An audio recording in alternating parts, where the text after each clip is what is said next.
Hello everybody and welcome back to the channel. Today we're going to be looking at something that I've wanted to look into for quite a while now. Of course, I wouldn't be a Zelda tuber without buying every single one of the official Nintendo Zelda lore books. And out of these books we have the Breath of the Wild specific volume.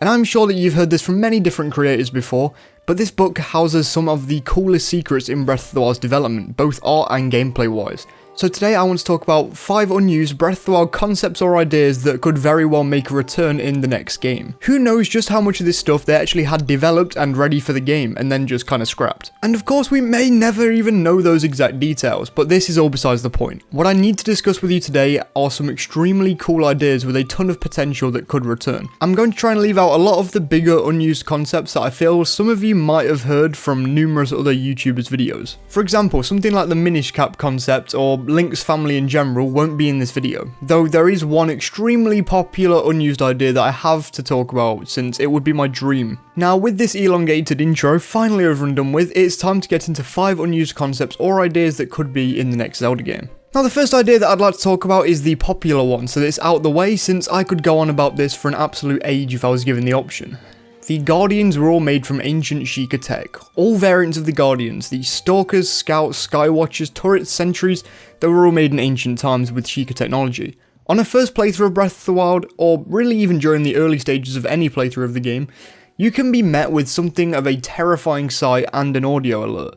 One second you're trying to relax and explore Hyrule so that you can take a photo of a Hyrule herb for your gallery of items. And suddenly you're met with the bright orange glow and red laser of a Guardian Stalker crawling towards you on all 6 legs, easily coming at you at the pace of a car. This fear is then amplified when you're destroyed in one shot by the Guardian. This can of course be terrifying on a first time through. Along with these monstrosities were even bigger mechanical beasts that were simply named the Divine Beasts. They were used in the Calamity 10,000 years prior, and while they clearly didn't do everything correctly in the Hero of Wild's time period, they used to be the saviours of the land. Now what if I told you that Breath of the Wild's mechanical spiders, formerly named the Guardians, could have really turned out to be colossal animals from the real world that could easily deter people from playing the game entirely? Well, here are some original concept arts of the Guardians that we know and don't really love all that much from back when the game was in development. First up is the stick insect on screen now. I don't wish to talk about this for long since I don't think it embodies anything of what the Guardians were going for at all in the end, but it seems interesting to see the process.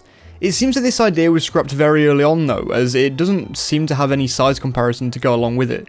But it is safe to say that seeing that survey the land of Hyrule would have been truly haunting. Next up, and possibly much more frighteningly, would be the giant crab. Now this one does have a size comparison sketch to link up next to it, and it's terrifying to think that a giant crab in an alternate timeline could have looked down on Hyrule and stepped on numerous buildings to get to the hero. It seems that its main combat mechanism would have been that of the claws that most crabs possess, and honestly with this Guardian in particular, I have no clue at all how the player could have attacked it. Perhaps slashing at the legs would have been the only way, and there is no doubting that this would have made a truly terrifying foe. Taller still would have been this giant beast of a thing? I'm not even sure what I can really call this. I honestly think this might be one of the most out there designs for an enemy in Zelda. Perhaps there's a couple more, but this is haunting. 2 giant legs, and 2 more giant dangling limbs that I believe are arms, I think. I believe that there's a size comparison here, but I'm not sure since it seems to be pointing at the previous crab. But if the Link model is supposed to be scaling the enemy, then this was the largest of all of the sketches, at least height-wise anyway.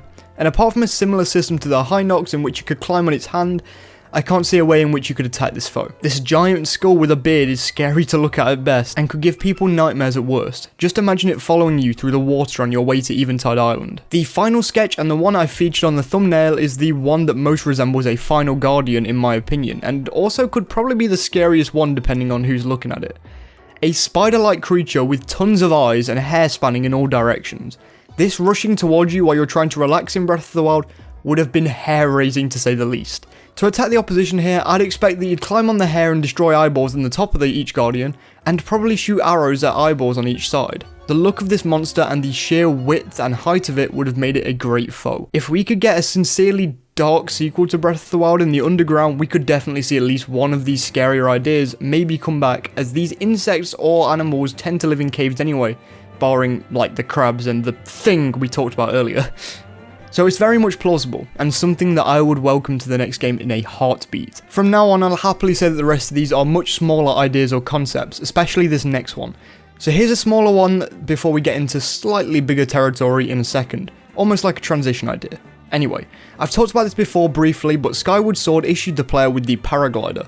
Of course, this sort of idea was done in the past with Wind Waker and the Deku Leaf, but Skyward Sword didn't use it in the same way at all. Instead, it was just used to safely land after jumping from your loft wing or just really jumping in general to a lower area. So seeing the exact paraglider from Skyward Sword being used in a Zelda U demo gameplay back from 2014 with Miyamoto and Aonuma is a very fun concept to me. It could mean something that's way bigger for the story overall and how it ties to Skyward Sword, but I think even having something like gliders be a pickup so that you can customize which glider you want to use whilst playing the game would have been quite cool. This is a little bit of a nitpick, but I must admit that I have grown kind of tiresome of looking at the same glider from Breath of the Wild, and I think the option of customizing your glider would be kinda nice.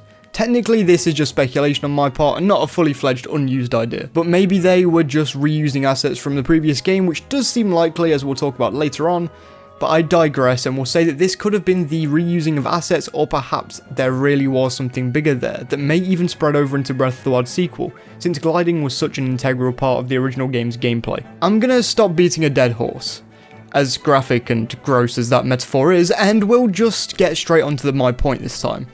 I don't like Breath of the Wild's dungeons, but I actually really enjoyed the variety that the shrines offered, even if they did still revolve around the same theme of the Shikatek in reality. So imagine my surprise when I'm searching through the Creating a Champion book for this very video and I stumble across a page that seems to be showing me exactly what I would like to see, with different colours and variety within the shrines to truly make me just like them that little bit more than I already do. Something that actually looks very reminiscent of something akin to the Tower of Gods from Wind Waker, or really the Ancient Cisterns topside from Skyward Sword. And while these themes wouldn't have fit with the aesthetic that the game ended up going for as a finished product, there is always that little side of me that wonders what this one concept actually could have turned out to show us. There's a ton of arguments here to say that this concept art shouldn't even be in the list. It's still a concept of something that we were given in the main game. But as sad as it may be, even a change of themes in concept art makes me wonder on the next game. I mean, what if every single shrine has a different identity? How could they do that? Truly, I don't really know. I can only come up with a handful of themes really, but this one graphic gave me a taste of something that really could be in the sequel if they did listen to the feedback, and if they hope to include the style of dungeon that the shrines gave to us in the original game. A Tower of Gods or Ancient Cistern equivalent in Breath of the Wild form would be stunning to look at. So this is a much larger idea that I really must formulate into its own video one day, and I feel like I've said that a lot in the past. But since we're nearing the closing stages of this video, I'll keep this brief and give my own speculation along with these quotes and such. So a nice little note on this page in particular was seen at the very bottom right. It seems fairly hidden away considering how much could have been done with these ideas, so let's look at them. One states that you could cheek nuzzle the horse, which would have been an excellent little touch in my opinion. They would be allowed to eat items, and there's even a small note about drinking water with that. It would shake after being in water in fact, which they might actually do, but I can't remember from the top of my head. The horses could pop their heads through windows to check on Link, which is an adorable little touch I must say. They could sway in time with some music. This also hints that the game might have been more instrumentally based at one point. They could also eat tree branches. It's weird to me that the Zelda team wouldn't just put this in the eating bit, but never mind. They really wanted to just see horses eat tree branches, huh? Finally, the horses could run with Link and Winnie, which they kinda actually do. Now the funny thing about all of this is that it is common knowledge in the Zelda community that Breath of the Wild sequel seems to be leaning into Red Dead Redemption 2 for inspiration in the gameplay department, and horses were an absolutely vital part of Red Dead Redemption 2, and they could pretty much do everything stated here. This just seems like further evidence that mounts will get a complete overhaul in the next game. And I'm kinda surprised that I've not heard many others talk about this section in the book. For me, it's honestly exciting that a horse like Epona could play a part not only in the gameplay but also in the story. A Zelda game where you could have a totally seen emotional connection with your horse would be amazing, and something I'd love in Breath of the Wild too. Now let's end off this little video adventure by talking about dungeons a little more again. Instead of talking about concept ideas this time, I'd rather talk about the drawings and the little changes with sketches of the Divine Beast looks before the game had been fully developed, and before they had the final designs drawn. There is a giant chance that none of these dungeon designs make it into the next game at all, but I think that if the designs were on the team's board before, then who's to say that they won't look back and decide to utilize them in future? I mean, it even happened in the case of Wind Waker and Twilight Princess. But just have a look at the designs that are currently scrolling down your screen. We have the first four that are said to be the rough design sketches that turned out to be the origin of each of the Divine Beasts that we were given at the end of the game's development. Vah-Ruta and Varnaboris seem to go through minimal changes really, apart from the fact that they look way more steampunk-like in these sketches. Varmedo and Varudania went through some pretty big changes, and the funny thing is, I actually really like Varmedo's design way more, but never mind, just a quick observation for me. More interestingly is these 6 designs that were never really even added to the game, and a few of these might just inspire the sequel. The crab doesn't seem very likely, though looking at all of these designs, it seems that crabs were very much in the team's mind. They just couldn't fit them in as an enemy or a beast, so that's unfortunate, and I'd really love to see something with that design in the future. There's a couple of water-based beasts, and seriously, if the Stingray one in particular was used, I would have lost my mind, and honestly, I do believe that underwater exploration will play a part in the next game. So perhaps this design may be used in future. Really, who knows? This is just all speculation after all, but I do love the designs. The Stingray in particular has an extreme amount of potential. There's a couple of other ones, and I'm not sure which animals they both resemble, but they also look extremely cool, but would be extremely hard to make in-game, I'd expect. Finally, and most interestingly for most people, is the spaceship looking beast that seems to have been a runner-up for the air-themed dungeon. And this could play into the idea that they wanted Ganondorf to fly into the sky with Hyrule Castle in the sequel. And at the moment, this all seems to be playing into the hands of the next game perfectly. While the design itself may not be used, I still think that it may have inspired the next game in some way. Thank you all so much for watching this video. If you enjoyed, then please do like and subscribe, as it helps me out an absolute ton. And tell me down in the comments which one of these concepts you'd like to see inside of Breath of the Wild 2. Because I'd have a tough time deciding, I'll be honest. You can see some amazing people on screen right now, and Sumji is the coolest of them all, and is the absolute lord. So if you'd like to join everyone on the screen, then please check my Patreon, and you can pledge for just £1 a month or $1.50.